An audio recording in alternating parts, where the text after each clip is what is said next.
ሰላም ሰላም የብሬን አካዳሚ ቤተሰቦች፣ ዛሬ ደግሞ ግሬድ 10 ላይ ከመጡ ናቹራል ሎጋሪዝም ጥያቄዎች ላይ እንሰራለን ማለት ነው። ለምሳሌ ጥያቄው ምን ይላል? ሰፖዝ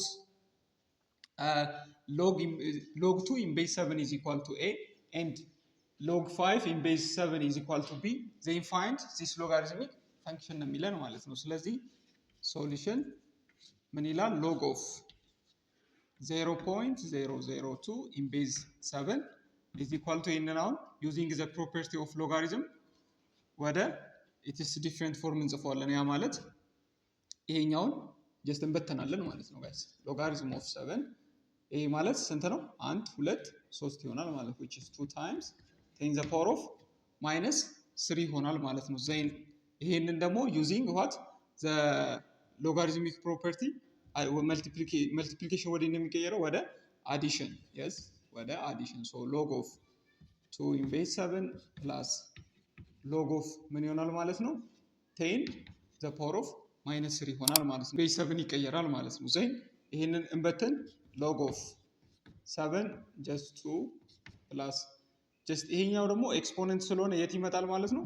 ቤዙ ጋር just እዚህ just እንደ ኮኤፊሺየንት ይመጣል which is ይሄ እዚህ ሲመጣ ምን ይሆናል?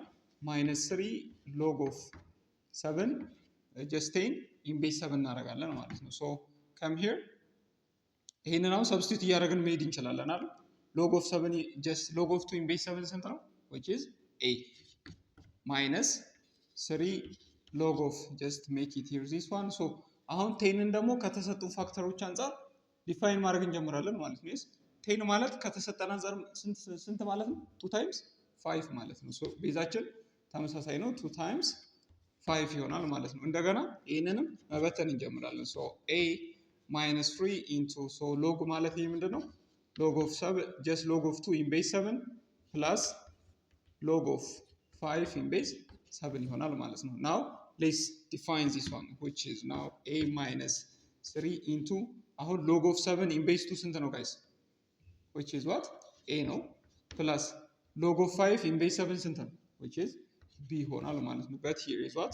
coefficient minus 3 ያለችን so a multiply this one minus 3a minus 3b ይመጣል ማለት ነው። yes so ከዚህ በኋላ a minus 3a ስንት ነው? which is minus 2a ይሆናል ማለት ነው። which is what?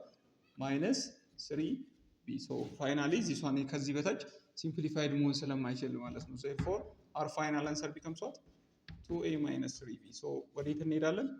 we are going to find what? ምርጫ መፈለግ እንጀምራለን ማለት ነው። minus 3a minus 3b አይሆንም። minus 2a minus 3b yes because ስለመጣ just the other thing. so እንደዚህ አይነት ወዮችን using what? the concept of logarithm property በመጠቀም simply መስራት እንችላለን ማለት ነው። so thank you